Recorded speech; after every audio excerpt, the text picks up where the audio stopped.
Sharpeville, an industrial township, thousands gather outside a police station in protest against new laws requiring every African to carry a pass at all times.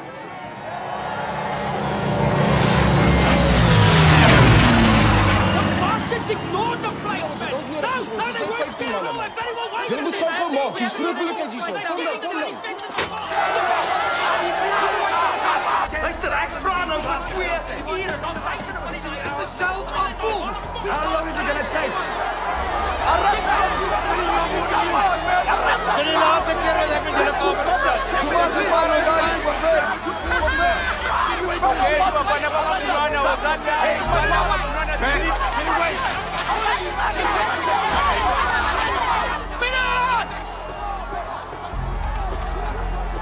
Mina, jullie weten informatie! Eenmaal informatie!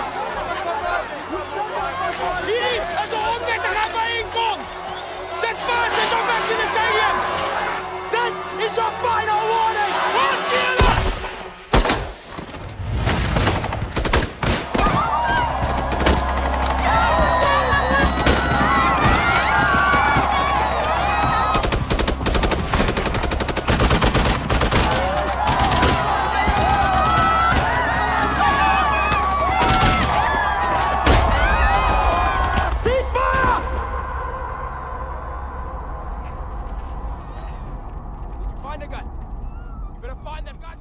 There are many people who feel that it is useless and futile for us to continue talking peace and non-violence against a government whose reply is only savage attacks on an unarmed and defenseless people.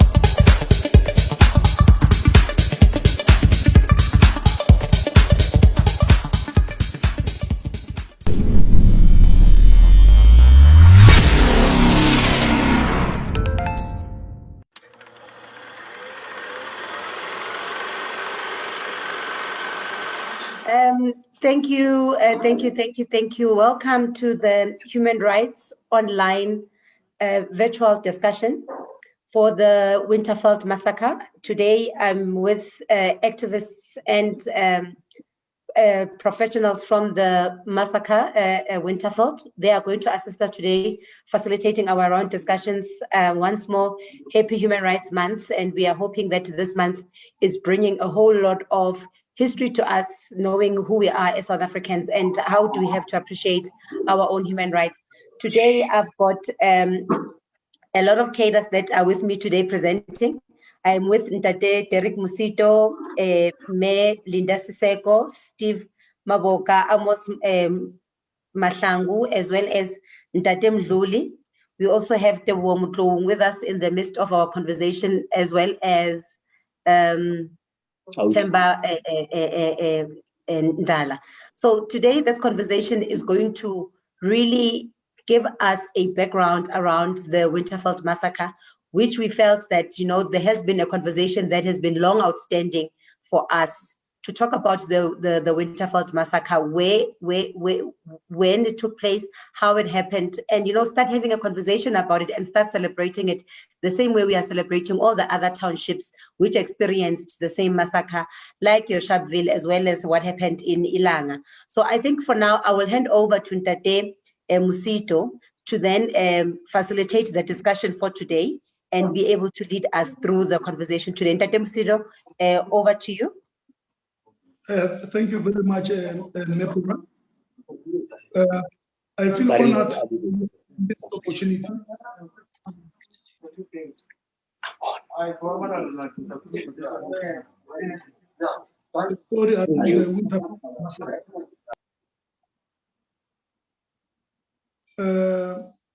With me here, I'm with the collective that the names have been introduced. That is Lenda Kwenda, Lucas Mdluli, Steve Bokaba, Amos Mahlangu.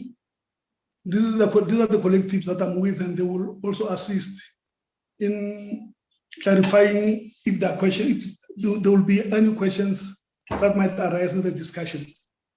This started on the 21st of March when the police, the Bophuthatswana police, made a mass arrest in Winterfell. They arrested almost most of the activists. Fortunately, we were away to attend the funeral with other comrades. We were not arrested on that day. So those that were arrested, they remained behind. So when we come back from the funeral, as members of the Mabopane Winterfell Youth Organization, we held a meeting, and because we were in our 20s, we couldn't just actually go to the police station to raise our concerns. It would be like so we agreed with comrades, Comrade Mafiga, Comrade Kila Mahlangu, who was the chairperson then, Comrade Mabiza Mahlangu, Comrade Gilbert Mahlangu, that's myself, Comrade Amos, what was the saying? Munyani. So Amos Munyani. Comrade Amos Munyani. So we resolved that our parents to go and represent us and request the Bophuthatswana police at the Dube police station to please maybe clarify us as to why were they arresting our fellow comrades. Then we suggested that they should come. I think that before we just go straight into it, I would like to cut you there. Let's allow everybody to firstly introduce themselves and who they are, so that by the time we go into the discussion, our viewers know who we are, all of us. So let me give to Melinda. Maybe just quickly introduce yourself. My name and my surname is Lendakwenda Sisoko. I'm married because I was Lendakwenda, but now I'm Sisoko.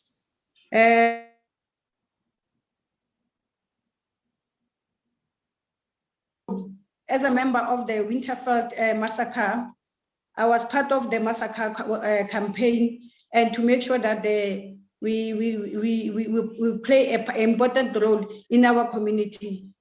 That is my role in today, to speak about the massacre in Winterfell, 26 March. Okay, thank you. Ntate Mdluli? Thanks. My name is Pasha Makwale, Lucas Mdluli. I was very young at that particular time. I was 16 years old. Before I became part of, I was recruited by Comrade Derek Musito, Comrade Phineas Munyani, Comrade Mafiga Mahlangu, and Comrade Philemon Kila Mahlangu. Those people were the ones who recruited me into Umzabala. That we must make sure that the Bophuthatswana government is ungovernable and their laws are unworkable. Thanks. Thank you. Ntate Themba Ndala? Yeah, on that device is Steve Bukawa, in fact. So my name is Steve Bukawa once again. Historically, I was part of the Winterfell Coordinating Committee during those days. My involvement in joining in the struggles of Winterfell was introduced to the rest of the activist community by one Themba Kamanga. Everybody knows is a very celebrated elderly comrade around ourselves. My angle on today's discussions will be based more on the human rights angle versus the Winterfell massacre. Do we have those human rights? Do we have reparations? Do we have healing, the process for the community? So that would be my angle of contribution of today. Thanks. Thank you so much. And then Ntate Tebomtlo? It's Amos Flanter Mahlangu. Well, in 1986, we're still young, but we I was recruited by Phineas Sugar Munyani, Kila Mahlangu, and then we started to participate at the early age. I come here as a member of the Winterfeld Massacre project that is preparing for the event, and also bringing the families of the departed together in order to commemorate and celebrate this day. Thank you. Thank you so much. And then last but not least, Ntate Teboho. Sorry, can I intervene there, please? I'm just finishing the introductions in Ntate Msito. Can I just finish off with Ntate Teboho? No, thank you very much. I'm just with Ntate Amos from Winterfeld City Rocks, but we are sharing the gadgets. Thank you. Thank you so much. All right, over to you, Ntate Msito. As you were still telling us the history of the Winterfeld Massacre. Yes, thank you, Ntate. No, thank you very much. I was actually trying to give the background and thereafter request them to narrate further. But anyway, fine. Thank you very much, Tabili.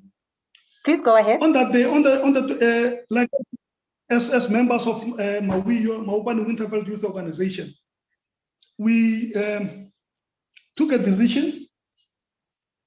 We took a decision that our parents must be sent as delegation to the Dube police station and request the senior personnel there to please come and meet with us so that they can clarify as to why they arrested our comrades, and then also why they were actually, can you please stop torturing us? And because every time when they come across a young boy like myself in my 20s that time, they would just arrest you and take you to the police station by using this thing they called Mpengwapeke, and they used the pair of pliers to deal with our private parts. It was very, very painful.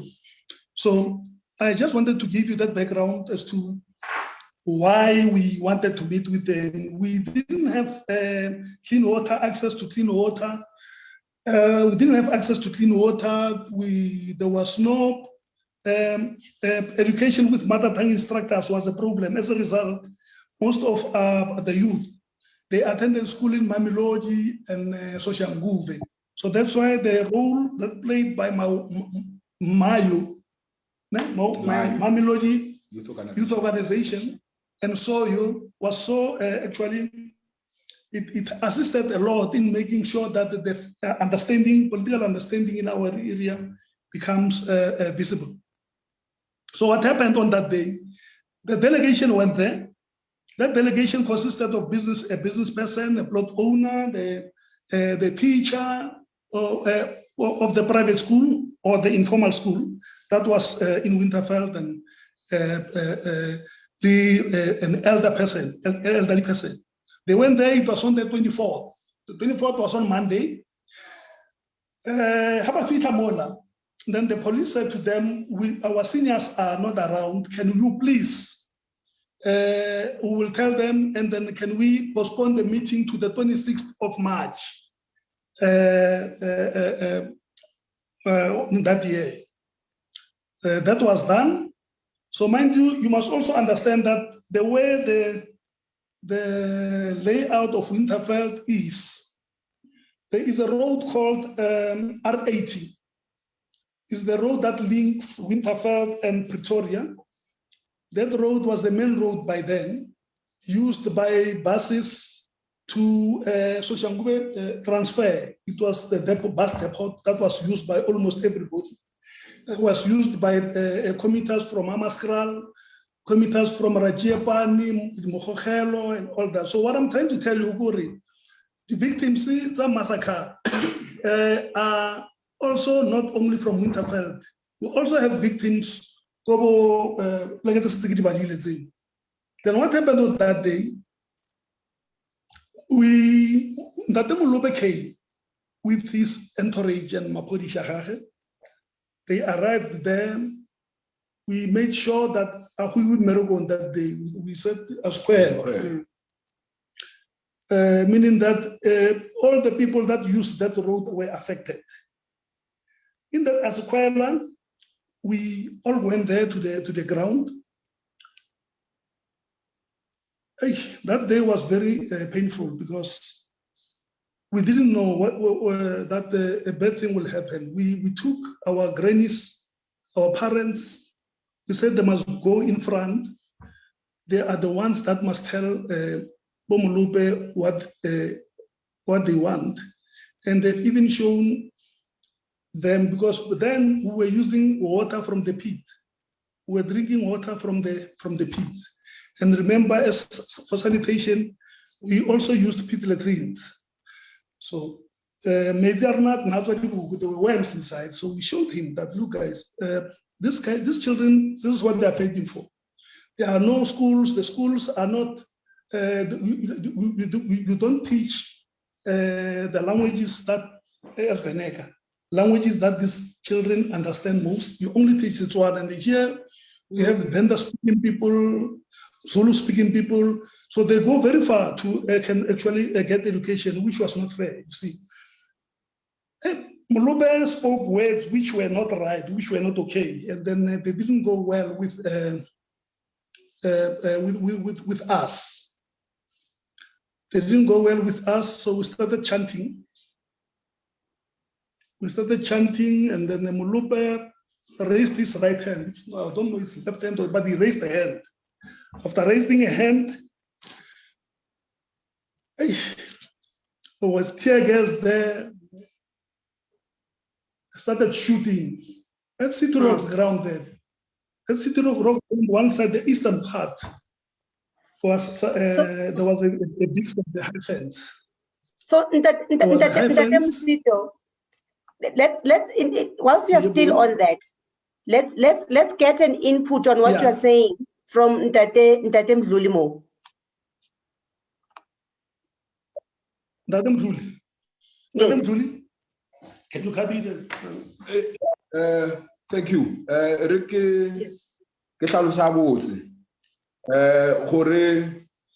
After the 24th March, on the 25th of March, during the day, we started to mobilize our people around. We were running with things called cells. We mobilized people and told them that tomorrow we are not going to work. The police have arrested other students, so we are not going to school. Our parents are not going to work. We are going to City Rocks. We didn't sleep on the 25th of March 1986, but around 3 o'clock in the morning, we started pushing our people, telling them that they must go to City Rocks ground, because that is where we are going to ask the police questions why they have arrested other students, because we can't go to school if other students were arrested. We can't leave them behind. By then I was at Maupan High School.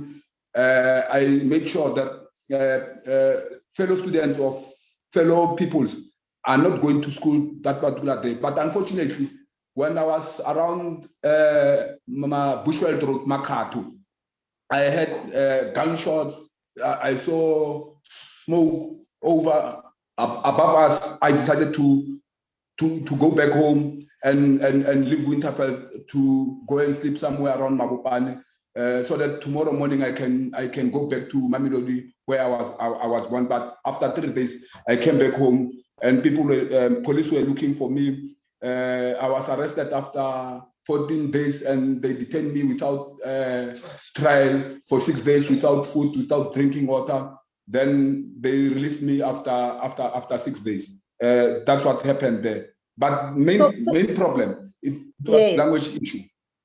Yes. Okay. Okay. So some could not be taught with their own languages. Of course.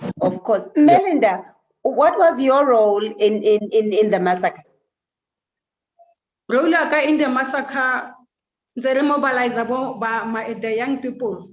Or understand by then it's a reza fella, Rebaisa Korebaisan Herfetara Kubukana Ranarbana plan A and plan B.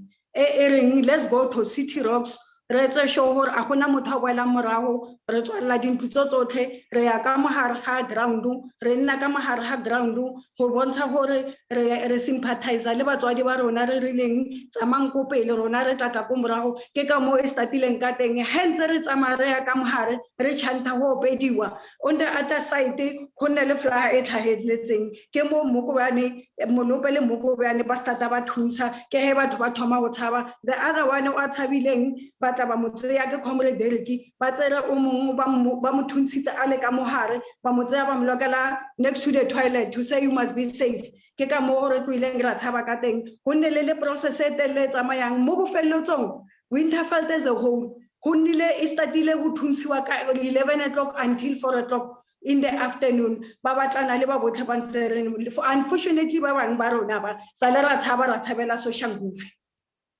So Amos Venter Mahlangu, if you can just explain to us in the history that you would know, and maybe anybody else can also help you on this one, how many lives was lost during this period? Lander.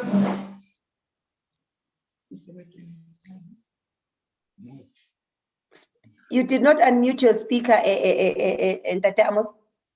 Okay, now can you hear me? Yes, sir, we can. Yeah, we are not sure of the numbers of the people who died on that day, precisely because, during those years, the apartheid system, if you killed 5 soldiers, and then they'll say only 1, but on the other side, they'll give you another number. It's more than 11 people who died on that day. There are people who disappeared. We're still looking for them. And families are looking for their loved one who disappeared on that day. But there are more people who died on that day. Ntate Musito, do you want to come in there and just support Ntate Amos' statement? Yes, if I may. Please do. Yes. Shortly after that, Ntate Mangope appointed a judicial commission of inquiry, a Peter Smith commission of inquiry. That judicial commission of inquiry is the one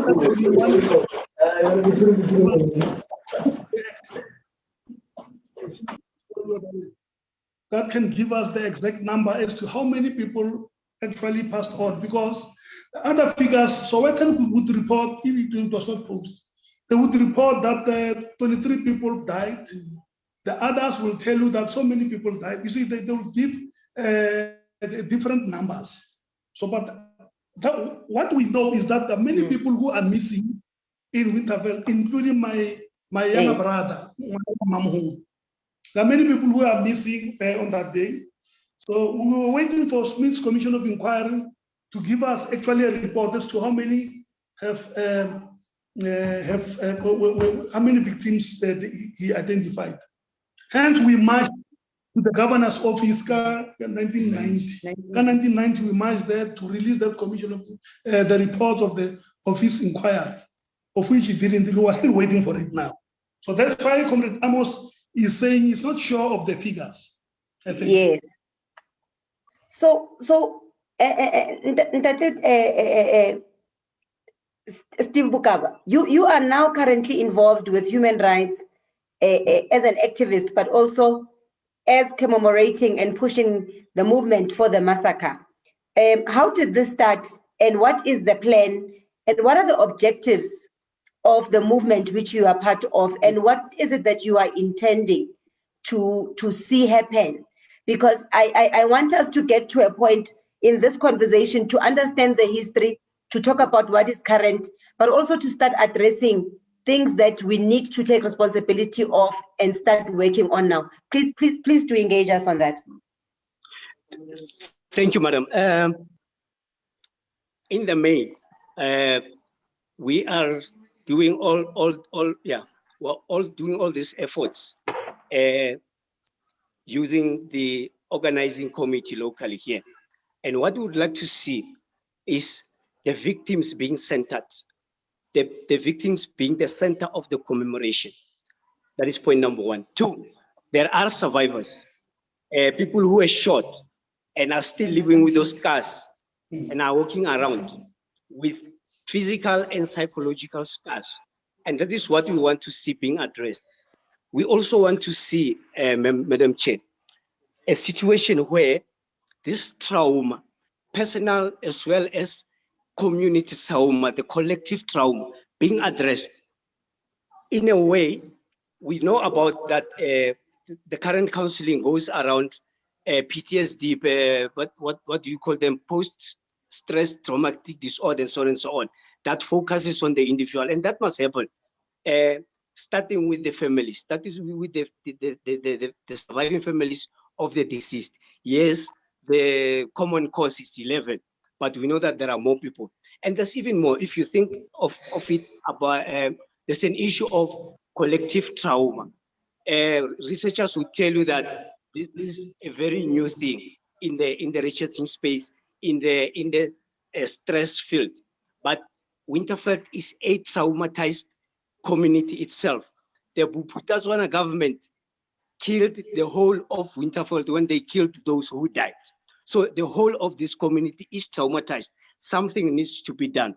Justice needs to be done. Justice needs to be found for the victims as well as the whole community of Winterfeld. And how is that going to be done? We've got several suggestions that we've put across. We've got several proposals that we've put across. But then we've got challenges as well. When these kinds of events come, personal differences come in, political contestations come in, we need to deal with those things and put them aside. Issues of procurement and so on and so on. We need to deal with those things and put them aside and start centering the victims, start centering the community, making the community the priority for commemoration of this, so that people find closure, so that individuals find closure, families of the deceased find closure, the whole of the community finds reparations. There are people, activists, I can mention two, Amos Munyane, Mpulaye Mukufi. Those guys are walking around with scars, you know, and something needs to be done for them to find closure, for them to find reparations. The TRC process was not done we did not optimize that opportunity of the TRC process for people to go in there, tell their stories, and eventually find the reparations, for the families to find the reparations, for the community to process this collective trauma that was caused by the Winterfeld massacre.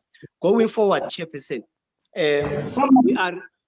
we are appreciating of the efforts that the department has made. We must also give credit to young people like the organizer here, that today the Winterfeld massacre can be flighted nationwide, to be known. I like saying contesting with the likes of the Sharpeville massacre, but there's no contestation, but it's just a question of comparison that the Winterfeld massacre also must be nationalized or even internationalized, so that the Winterfeld people can see that they are being taken serious. They should find closure.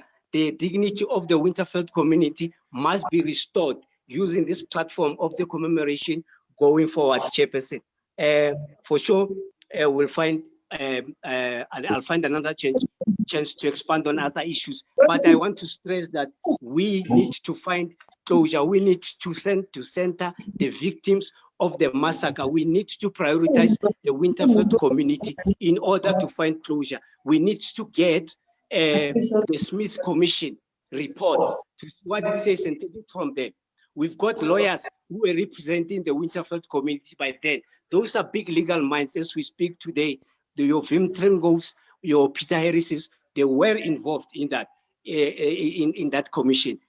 And there's no way in which they cannot be able to help us find closure, find those reports and see what is in those reports and help the families, help this community. Development also must come in order to make sure that the Winterfeld community is taken from that status when it was still Bophuthatswana to a new era of democracy. Thank you, madam. Thank you so much, Ntate Bukama. I think you know we are correct when we are saying, in as much as we are addressing all these issues and we are beginning to have this conversation, it's important that we also recognize that yes, government has a responsibility, but right now between the Gauteng Film Commission as well as the Department of Sports, Arts and Culture, we are taking a step in trying to resolve some of these problems, because I know that one of the things that we are trying to address, it's the issue of honoring the victims of our unsung heroes and heroines, but also is to preserve. Ntate Musito.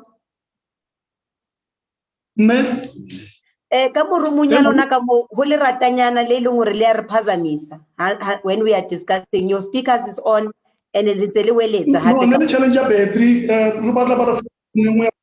but can you mute your speaker in the meantime? You're trying to sort that issue out. Oh, okay. Thank you, so that at least we are not disturbed.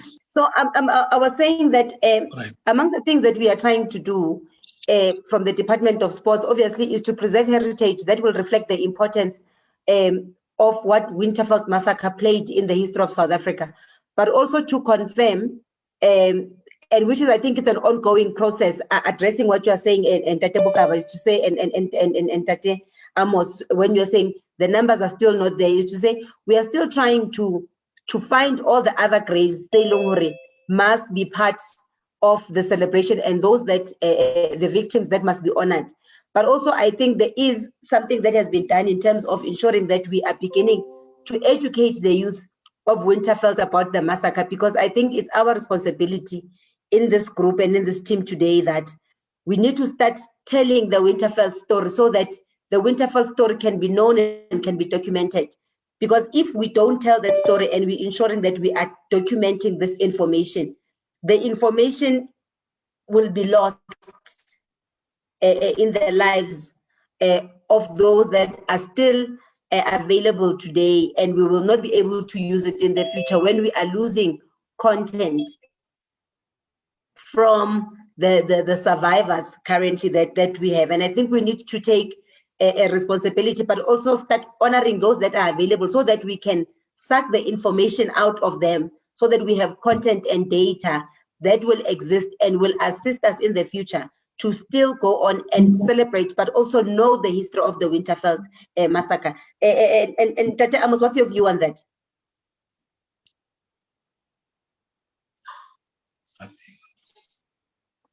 Yeah, technology is a problem a little bit, but I think Kitapila, Leona. Well, I'll see. We thank you for the opportunity that the department has given us for Rilrina as Winterfeld, Winterfeld on the map of what happened, Kadina Kotsela apartheid. But there's a lot that I think must be done, but we need to start somewhere. Maybe start by healing the wounds.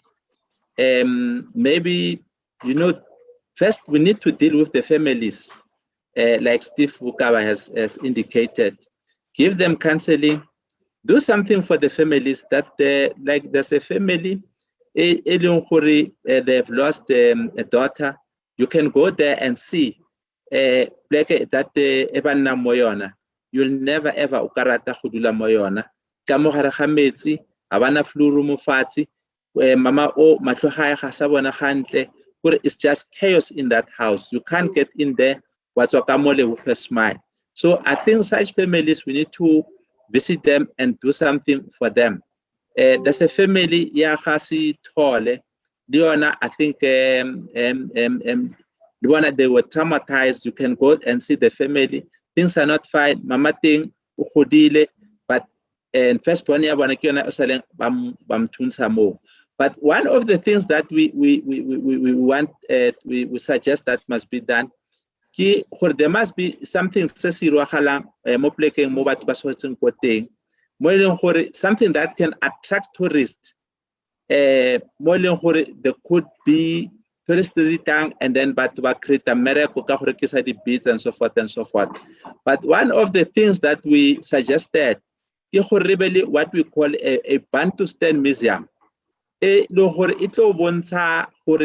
under apartheid, how people in the homeland were abused, especially Mobu, especially in other areas still in Bantustan. But we want to have a museum, Bantustan Museum of Winterveld.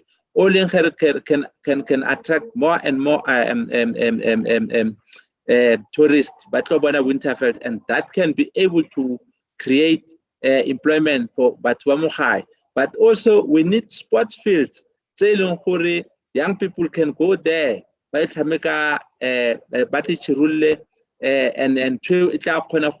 reduce rate young people crime So some of the things that we need to look at for Winterveld.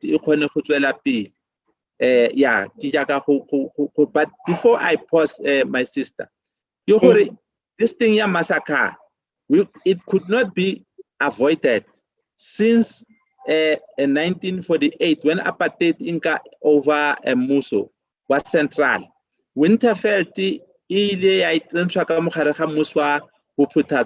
and non-Tswana speaking people, they found themselves as non-residents of South Africa, because if you could not access any service yet South Africa, like in language, we could not have schools Zulu, Sindebele, Sishangani, the abolishiwa and then you cannot ukaya wayonyala ulim debele ulim shangani kodi magistrate tsamo Puputatswana. You are forced. So you go to South Africa, you don't have a citizenship. You come to Puputatswana, you don't have a citizenship. So our rights were violated in a way that we didn't know for where to go to. That is why this thing massacre, we could not be avoided. What we see is that the confrontation between the community, the people, and the system Yabu Putatswana was just coming avoid. Hence, our people died, and they died for the right cause, for be free. What this is. So we lost our identity under the Putatswana government. We didn't know who Nabomang because we were told to Rwanda because we are speaking Ndebele, go to Kwandebele. When you are in Mshangani, go to Kiani. When you are in Msutu, go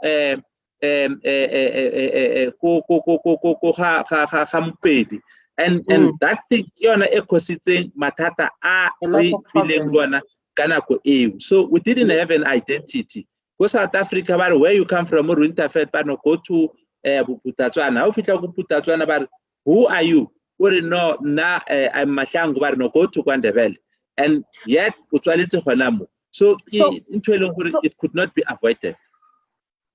So Ndate Bukaba, with what Ndate Amos is saying, I'm sorry, but we have a challenge with our other colleagues. They seem to be having a problem in network. Ndate Bukaba, tell me from your view, because I in terms of the preservation of content. Around the massacre, around the Winterveld massacre, what is currently available? Because the reason why I'm asking this question is, if we are trained, we're saying we want to start documenting and knowing the information around the Winterveld massacre. Is there existing archives that is being kept that can be used as part of our preservation as we are beginning this process to try amend the wrongs that we have done over the years? Madam, that's a very important and interesting thing to say, that question. One, we've got living archives. As you were listening to all contributors were saying that we had the Winterveld Coordinating Committee. We had committees that were formed by the parents in order to represent the community talking with the police. There are up to between 8 and 10 or 11 elders who formed that committee. Some of them are still alive. And then I am saying, Madam Chair, that those are walking archives that we need to grab the opportunity to get their stories. Stories from people that we're contributing today. But again, Madam Chair, I would like to see for future purposes this process, getting stories from the rest of the community, especially those who were young people, young activists by then, to put all that together. For my part, and I was also made to understand that Comrade Linda is also documenting. I have documented something, and Comrade that's documented something. And we're encouraging everybody to document something. Where I'm sitting here sits a cultural forum of Winterveld, of young people. They are also talking about documenting those things, documenting the history, documenting the individual stories of people, so that those things, as you say, are captured and documented for posterity. For sure, in just the last few seconds, yes, for sure in the near future, you would see those kind of productions coming out. We'll share them with the department. Because I think it's for me it becomes important because, you know, from the side of the Film Commission, when we were trying to also be part of promoting the work that is going to be done now, we realized that we were looking for content which we can start promoting and start celebrating, and we realized that really there is a need and there is a gap of existing content that we can use, because I think and content that must be used, remember, it's not even about anything, it's just about knowing what existed, what is there, what can be used, because we need to really start somewhere. And I'm happy both of you, Linda Amos, are saying nothing has been done. The little that is there, let's begin today and not go back, but take responsibility to say, now we are saying we are taking responsibility to ensure that we are going to preserve the history and the knowledge and the heritage of the Winterveld massacre. And in order for it to get to the level in which where the Sharpeville massacre is and the Langa massacre is, it needs to start somewhere by creating these conversations, but also creating archives that will exist, so that when we start producing that archive, or when we start sharing this archive, at least there is some form of information that is taking place. And I think with that, I want to also say that from the Gauteng Film Commission side, to in all honesty, we really, from our side, in terms of all the services and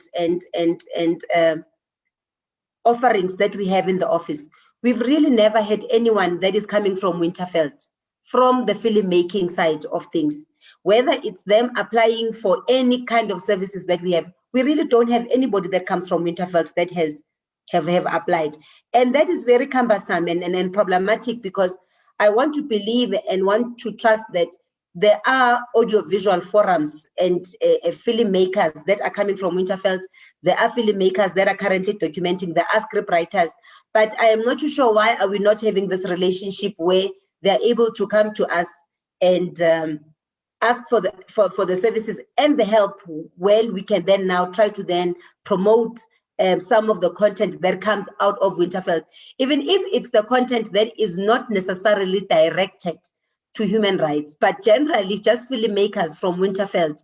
We don't have those people, and we don't know. And I think now it's an opportunity for us to start saying, who are the forums that are currently busy with audiovisual sector, so that we also create and begin a relationship with them, so that when we come tomorrow, as we are going to do film screenings, it will be important for us to even have that group of those filmmakers to come through, so that we can even explain to them some of the services that we are providing, so that they can also start accessing government services, and we will give them all the information that they need. Ndate Amos, what's your view on that? Yeah, I'm happy how it is at that side of the story. We do have filmmakers from Winterveld. We have script writers. We have all those people that you can need hore ba ire document or ba ngwale something ka Winterfeld. I think tomorrow we'll have some of them. We'll introduce them to you. So we're happy about it. That will be appreciated, because I think it's better when we then start explaining to them the Gauteng Film Commission services, what we do, what do we offer, so that we can then say people are not participating in our programs when we actually they don't know. Because of remember, for people to be able to access government services, they firstly have to know what is it that the government is offering. That's the first thing. The second thing will then be what responsibilities do we then provide to them? Because I think one of the things we need to really address on the issues of the massacre is being able to then bring hope together, bring services of government, explaining the services of government, finding ways that we can all collaborate. Because once we can do that, then I'm sure, and I am certain, that we would have started a movement that will cover some of the little things which we are now talking about, to say we need to redress, because redressing really also has to come with readdressing all the issues of the heroes and the non-heroines which were not recognized, celebrating them. But then also, how do we then start developing the young people that will then carry this movement forward? And I think really that's what I think I can propose for today, and some of the things that I think we can look into for tomorrow, as we are beginning this conversation. Ntate Bukaba, what is your view?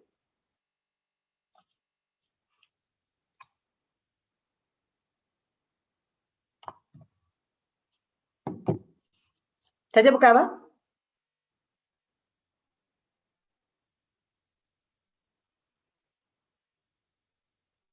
Please unmute your speaker.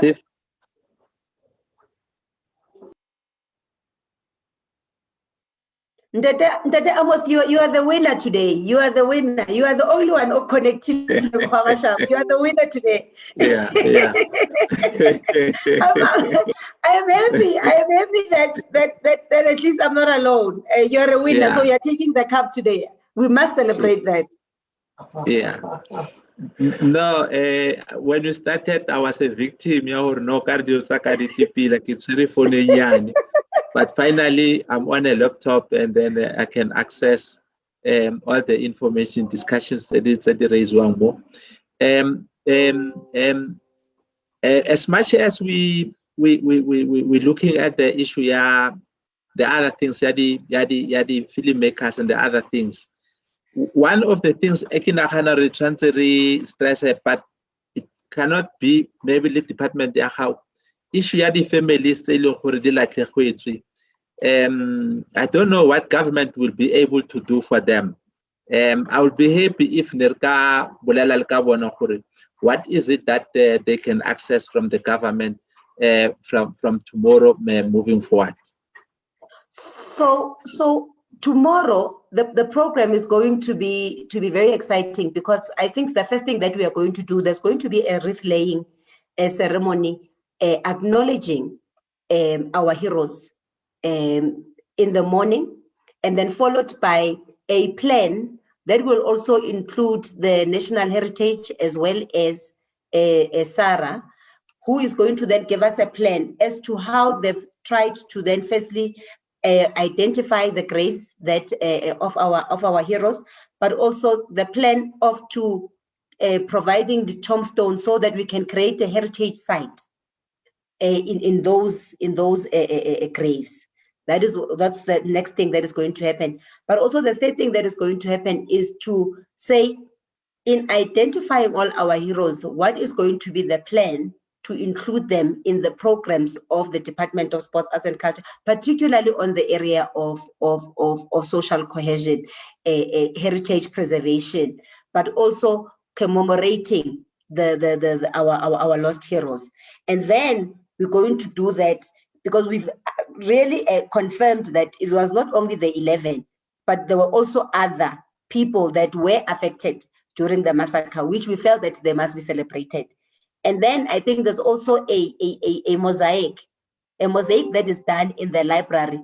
But what has happened last week, there were a group of 10 people, of young people from Winterfeld, which were trained to then now do these mosaics, so that in the future, when we are now celebrating all the other heroes, then we'll be using services that will be coming from Winterfeld. But I think tomorrow it's really the inception of this progress and of this program commemorating a Winterfeld massacre. But I think all the other issues that you have raised in the session, that and Tatebokaba and the rest of the team have raised, is that all of these things we will be able to then lay them down tomorrow and say really which ones are going to be the key priority that government needs to focus on. I think there is going to be an opportunity for that tomorrow, and I would like to also encourage that the families and the survivors do come, so that we understand the priority areas, and then government can go back and look into those things. Let me just see. Melinda Siseko liyawina kamo.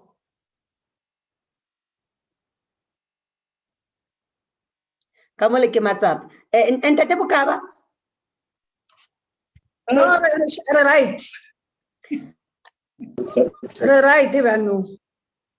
Okay, but your speaker, your screen is upside down. Yeah, but abashik. Okay, in the meantime, Lijiga, let's get Ntate Bokaba to just give feedback whilst you are still sorting out your gadgets that side. Ntate Bokaba. Yes, ma'am. For some time you were off, you were cut off. I'm not sure on what exactly do you want me to comment. Okay, I wanted you to comment on the issue of tomorrow's program. I'm not too sure if you to say, I would like us to encourage the victims of the families of the victims of the massacre, but also the survivors, to then come and participate in tomorrow's program, so that we start discussing the priority areas which the Department of Sports, including GFC, should start looking into. As we are saying this year, it's our inception of this program. And because of then we are going to grow with this program, we also need to know what is going to be the strategic objectives as to how we are going to address some of the concerns which you raised earlier. That will be a good start. That will be a great start. Bar the COVID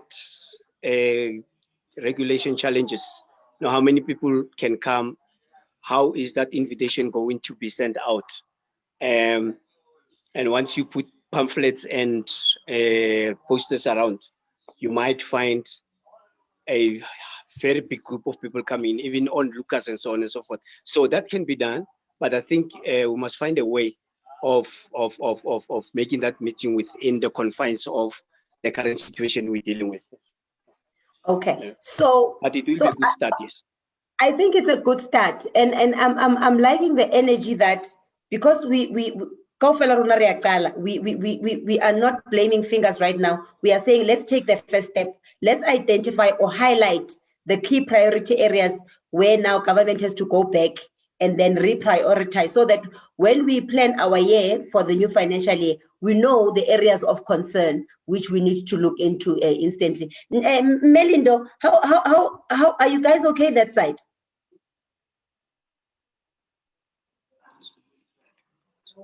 Speaker Salonase off. Yes, We are okay. We are okay. We are ready. So much. Welcome back. Welcome back. Technology always gets the best of us when we need it the most. And don't worry, it will be so perfect. You'll be amazed. So you are forgiven. There's all the patience and all the time to have you. I'm glad you are back and joining us. So Melinda, we were just going into a topic saying that for tomorrow's program, from where you are sitting, the three of you, which priority areas would you like us to look into?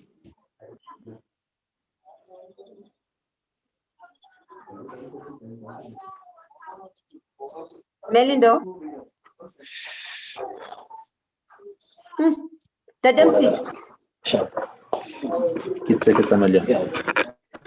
No, Wapala, Tate Mokaba, Tate Amos, you are my heroes for the day.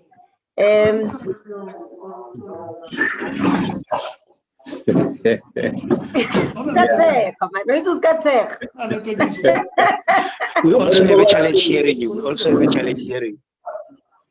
Okay.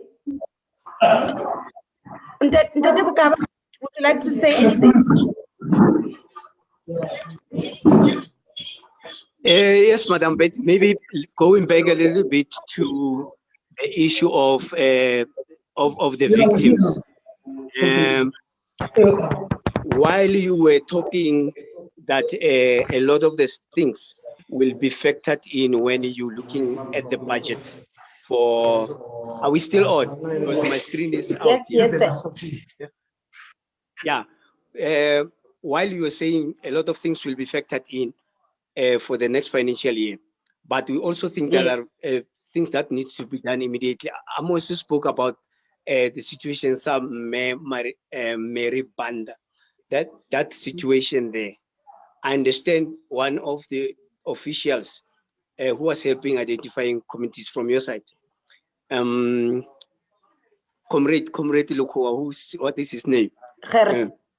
So he has made some proposals that the family that says they want their father, who was also part of the 11, to stay in Mpumalanga, to be buried in Mpumalanga. Therefore, there's no can put a tombstone there. Something must be done for them here in Winterveld.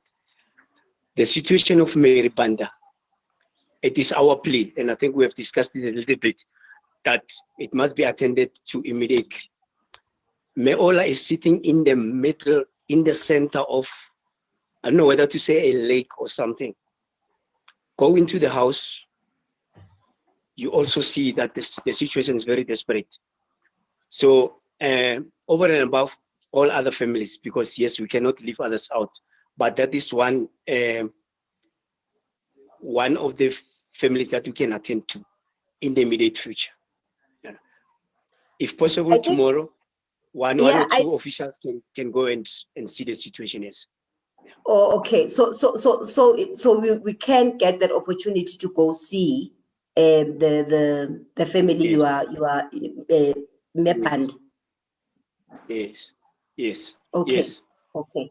I will also make sure that in my discussions with the team of sports and Tatem Tunzi, I will readdress this matter with him later today, and then I'm sure by the time he comes tomorrow, he should be able to also look into that matter. But I know that Sydney has played a meaningful role in trying to stress some of the key priority areas which the department has to look into. But I think over and above that, I am glad that Tate Amos has gone to the rest of the team and we can get them to participate. Thank you so much. I've welcomed you for 5 times in this session today. But it's okay. Welcome back again. And Tate Msito, we were highlighting the importance of heritage preservation around the Winterveld massacre. What's your view on that?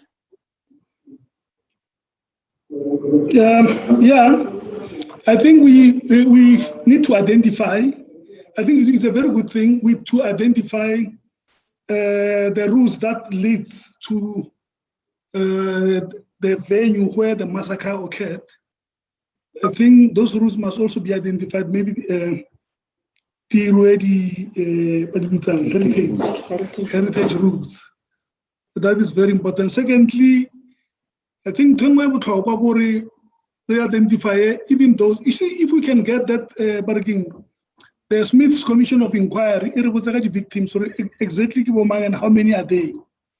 The names of those people must also be included in a shrine that will also sort of be erected there, if that will be possible. That can be erected on the venue, so that that place, in the black, everybody would go there if he feels like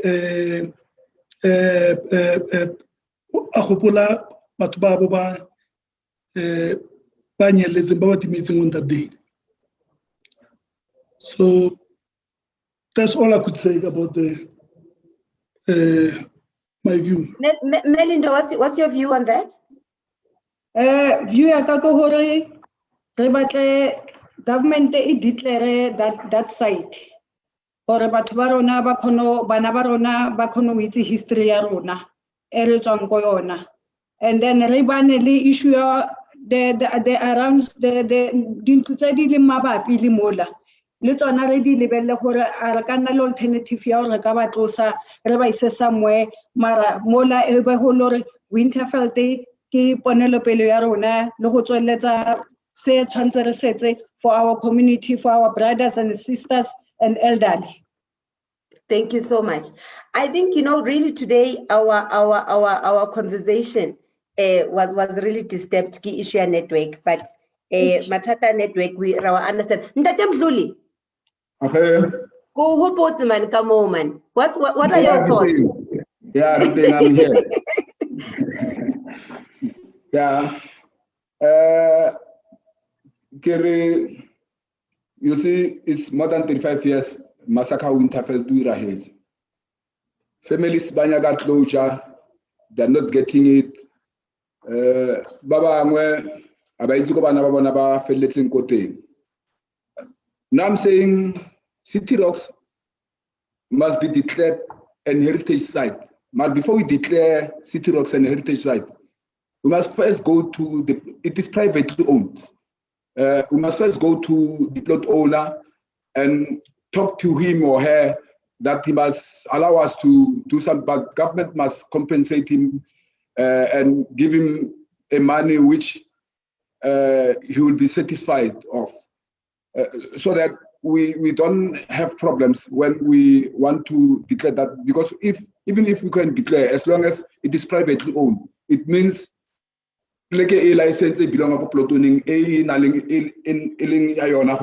so process. I know process and the families the families baba side guy if never go City Rocks because the families say 7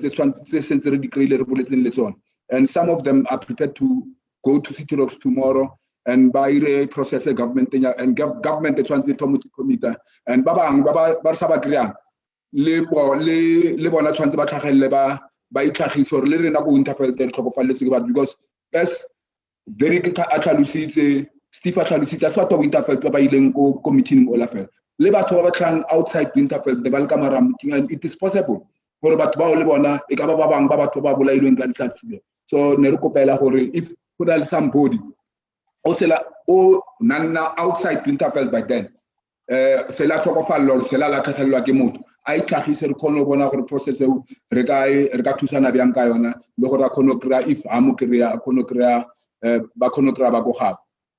Okay. Thank you. Ntate Amos Venter, what are your thoughts there?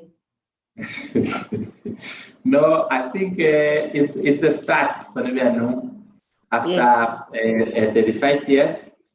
Regardless of anyone come but for everyone, only what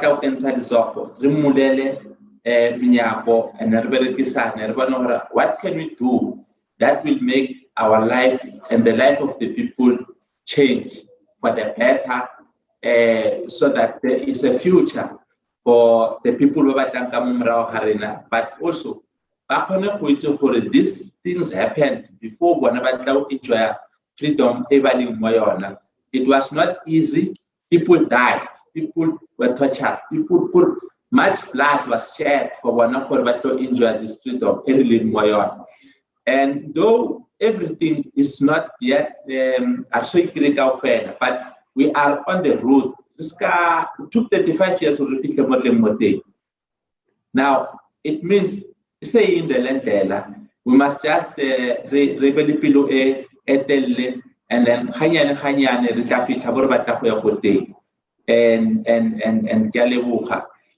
but they must know who because you didn't know who or or umhlobomang, because we were told to go to Botswana and then go to South Africa, go to Kwandebele, go to Siskai with Kakamo. It has been very difficult.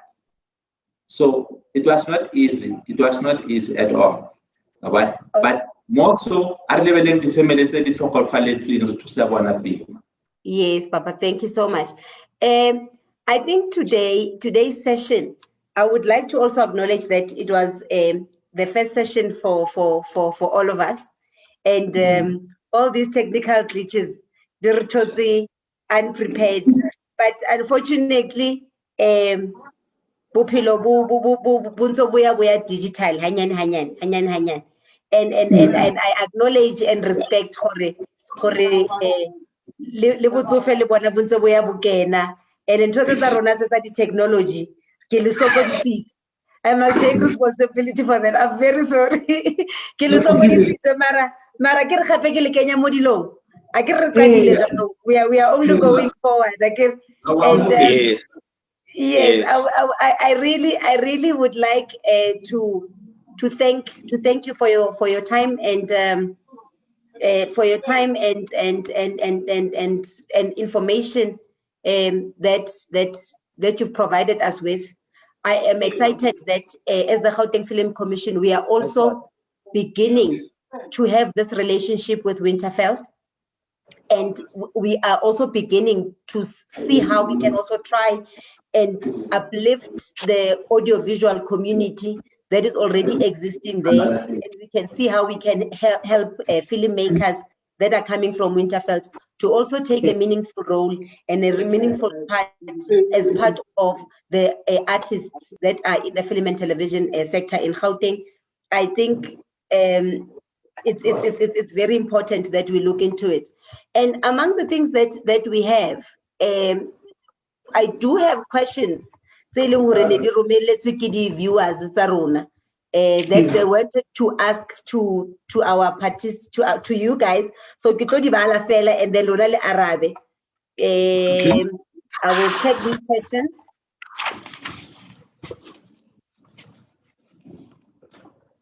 Yes.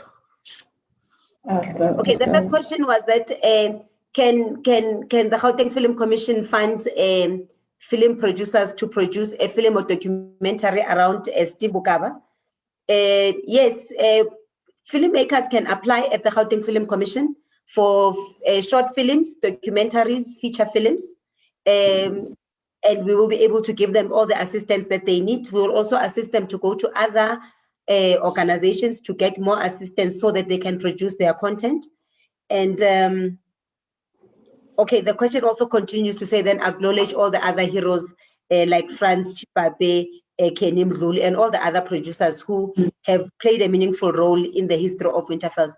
And I think, yes, content is content, but hence I was saying that in order for us to tell authentic stories, we need to tell stories that are well researched and they are going to be authentic about the history of South Africa. Hence, we will never ever change the history of South Africa only just by telling it on film, but we need to ensure that we tell it on film, we retain it in our libraries, we retain it in our monuments, we retain it in all the other heritage sites, because once we're communicating the history of South Africa, we need to find expression of this in all the content streaming platforms that are there, you know. So hence preservation of the issue of the celebrating at the monument is important, because we need to always retain history so that the day you and I are not around, the history lives beyond us and we are able to still have our stories told. So thank you so much for your participation. I think I will give you the last opportunity just to give us your last word, your parting shots. And I will start with Ntate Bukaba, and then I will finish on the other side.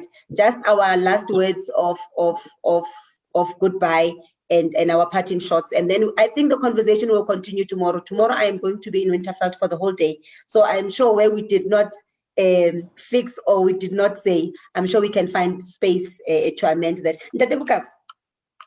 Yes, just to use this opportunity that just to add to what other things need to be done, the mass graves at Jericho, just for it to be noted.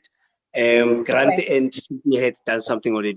But my parting shot would be, I hope that this process will help all of us, including victims, to find closure, to find reparations, to find the restoration of dignity. And I hope as we go, as we have started, this process will become professionalized so that the Winterfell massacre also gains similar status as Sharpeville massacre and all other massacres, without computing, but making comparisons of how people are aware of it. Thank you very much. Thank you, Tate Mahlangu.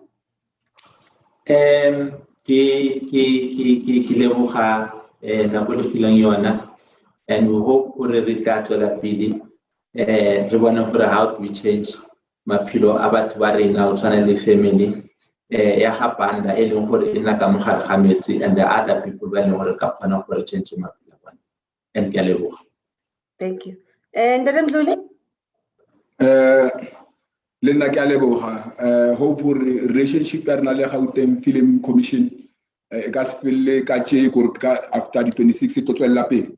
Profiling Winterfell to gore batho ba itse gore Winterfell ke pleke bjang, maybe information engwe e tla ikran gore re tlile bjang re nne ko Winterfell, because re tlhako re tlhanko teng go Eastland go kae ba re latlhela ko Winterfell. But I think ntho engwe gore di families di tla kry closure once ntho e iragala, because re lekile o ira, and ke nagana ke yona ntho e irang gore batho ko Winterfell to ka re ba re a kitse re bjang, because go na le molato o sa o feleletsang, and re nyaka gore o feleletse di families tse di latlhegelletsweng, di families tse di tlhokofaletsweng di kgone go kry closure, ba itse bana ba bona ba feleletse ko kae.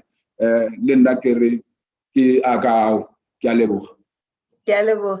And Melinda? Ke rata go leboga today. I was not sure for today what about an interview. We were struggling for a long time, more Winterfell. And I can pensioning Winterfell massacre is thing on the picture. Because Banabarona, they will not know what is happening in Ghana Kotela. Babona Balimo democracy, Marbas understand the whole Winterfell is okay, Winterfell massacre, but today I think the South African people, but we wanna the province ita consider and I'm happy because those are pelu o bontsha gore gone le gore yang go teng. Thank you. Tate Msito? Film Commission, I think you brought hope to the Winterfell community, and then on their behalf I thank you. The collective let this not be for the last time, like you said, that there must be further engagements, because there are a number of issues that has to deal with human rights that we want the world to know about that happened. For example, questionnaire access to infrastructure in our area. There was a certain money that was set aside by the Bophuthatswana government, and then South African Foreign Affairs, don't laugh. In South Africa, in Bophuthatswana, there was South African Foreign Affairs, where there was an agency agreement that was signed for the scrapyard called Winterfell must be actually developed. That money was used to build other areas like Beirut and Lebanon, Odi prison, Odi hospital, and that money it was agreed. There was the bank DBSA of South Africa, the African Development Bank of Southern Africa, drew an agency agreement, a special report actually. That special report, we want the assistance. So when we actually narrate this history, we will also maybe bring it to your attention so that we trace as to where the money has gone, because the Winterfell Development Program was put in place, but there was nothing has happened. There was a BBS, like VBS, that was established that some of the money must actually be that must be deposited in there after when people are paying, because that was in the form of a loan for further development of Winterveld. That money disappeared. So we thank you very much, so that we can bring to the public such things. Because right now, as Batwa Winterveld, we feel we never had access to clean water, we never had access to electricity, we never, there are a number of things. But we thank you very much for that. Thank you so much. I think I would also like to thank you for the time. I have all the patience for Batwa Hall. I have all the patience. So all the patience. So that I carry the responsibility as bacha. It's real so and move with you as we are moving in this technological life. So really, I really have all the patience. I will still have the patience tomorrow when we do meet. I would like to also thank all our viewers that are watching our show. There will be more questions that maybe they might be sending, and maybe we can also maybe rediscuss those tomorrow. But I know that there is going to be a lot of appetite around the Winterveld massacre and the history of it, and everything that you have shared. And I think it is valuable information that I know that it can never be enough when we look at the democracy in which we are finding ourselves living in today. We can never also say thank you to all our heroes and heroines, to all the victims, but also the survivors. We can never say enough thank you to them, because the feeling that they have felt, the things that they've gone through, it can now only be storytelling, but we will never revisit or know the feeling, once we are now enjoying the fruits of the suffering which they've gone under. Thank you so much. And the Gauteng Film Commission as well would like to thank you for your participation, and happy Human Rights Day. And I would like for us to also know that tomorrow we are going to be screening a film called Asinamali, which is talking about the history of Asikwela, which was the transportation system which you mentioned earlier when you were speaking today. So I think tomorrow's conversation will also going to be nice. And I would like to also just encourage the community of Winterveld to come watch that film and be with us. The film screening will start between 2:30 and 3, and we will be there from 3 o'clock until once the film finishes. And let's celebrate Winterveld. Let's start talking about it. Let's start making noise about it, and let's bring history to good books that can go beyond us once we are not alive. But then the history can always remain and can always be preserved. That's me, your host, Tabeleng Pura from the Gauteng Film Commission. Thank you so much. Goodbye. Thank you. Bye-bye, everybody. Bye-bye.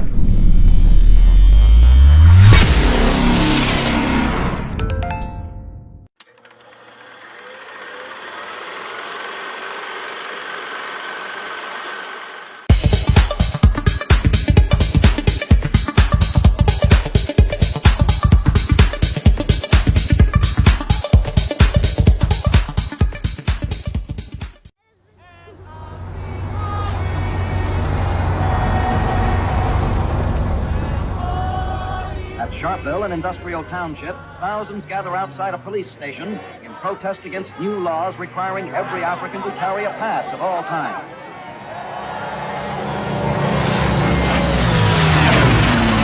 The bastards ignored the placeman! No, they weren't scared! Oh, they very well waited! Jullie moeten gewoon gewoon maken. Die schruppeling is hier zo. Kom dan.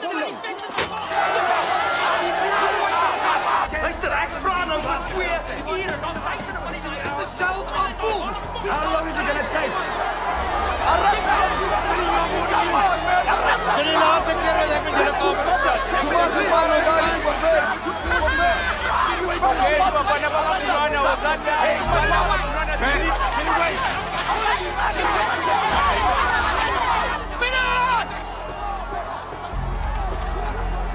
Mina, jullie mensen informatie! Eenmaal informatie! Hierdie is 'n onwettige bijeenkomst! The fans is on back to the stadium! This is your final warning! Hard fearless!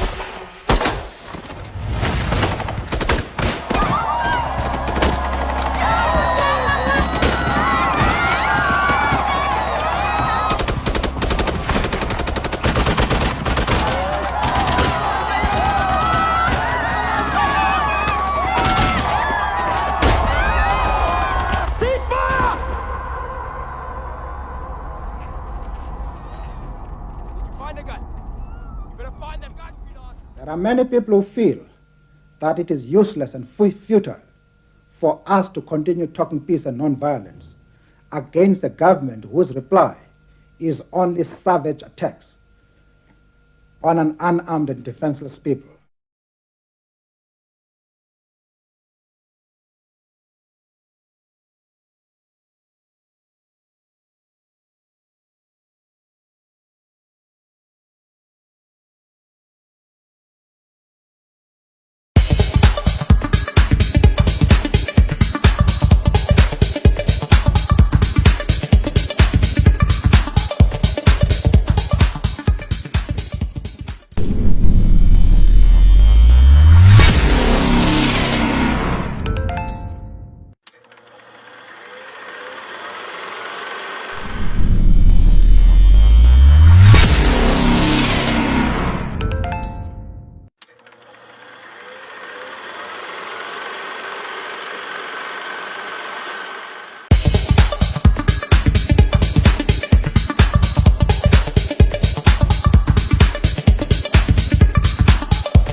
What are human rights? The respect for human rights is a central feature of a constitutional democracy. Human rights protect us against the actions of those who exercise power over us and help us to create a world in which we can all reach our full potential as human beings. We are entitled to have our human rights protected and promoted simply because we are human beings and deserve to be treated with dignity and respect. This means whatever our nationality, place of residence, sex, national or ethnic origin, color, religion, language, or any other status, we are all entitled to fundamental human rights. Because of South Africa's apartheid history, the protection of human rights is specifically important in this country. Before 1994, the most basic rights of the majority of South Africans were not respected by the state. We decided as a nation to protect the human rights of all when we became a democracy, to ensure that no one is subjected to the infringement of our rights and the denial of their human dignity ever again.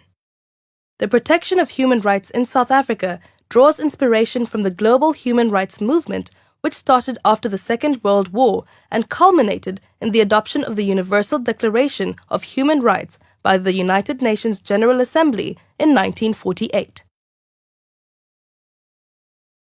Human rights follow three core principles which describe how these rights work and apply. Firstly, our rights are inalienable. That means that our rights will always apply to us simply because we are human. They cannot be taken away from us by anyone. Our rights will not change even if our life circumstances change. The second core principle is interdependence. That means that our rights come as a full package. This is because the protection of some rights depends on the protection of other rights. Our human rights support one another and strengthen one another. The third core principle is equality and non-discrimination. That means that every person enjoys the same set of rights. This is a core principle in our South African context. Rights apply equally to everyone. In a democracy like South Africa, human rights are guaranteed by the country's constitution. The constitution is the supreme law of the country. One of the most important parts of our constitution, as far as ordinary people are concerned, is Chapter 2, the Bill of Rights. Our South African Bill of Rights outlines different groups of human rights. First of all, it gives a number of basic rights.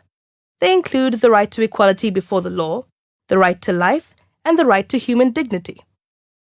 The Bill of Rights then goes on to talk about civil rights, which are the rights that a person has as a member of a community, state, or nation, so they are linked to citizenship. Examples of civil rights include the freedom of religion, belief, and opinion, and the freedom of expression. Then we further have political rights, which include each citizen's right to make political choices, such as forming or campaigning for a political party and the right to vote in free and fair elections. What is special about our Bill of Rights in South Africa is that it also focuses on socio-economic rights. Examples are the right to housing, the right to education, the right to healthcare, food and water, and the right to social security. Not all countries commit themselves to these rights. These rights place a special duty and responsibility on our government. They are very important because a large part of the struggle for freedom was about improving the lives of the majority of the people. So these are the different groups of human rights in our Bill of Rights. The bill requires the state to respect, protect, promote, and fulfill these guaranteed rights. But we citizens not only have rights, but obligations too. The same values that protect us have to guide how we treat one another in society. So remember, we too have the responsibility to respect these rights at all times. Even if we do not like another person, it is our duty to respect his or her rights. You can see this easily if you think about a specific right, like the right to basic education. It means that you are free to go to school, but it also means that you should not prevent anyone else from going to school.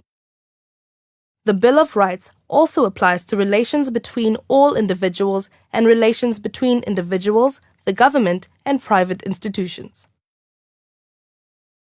Now, why are human rights so important?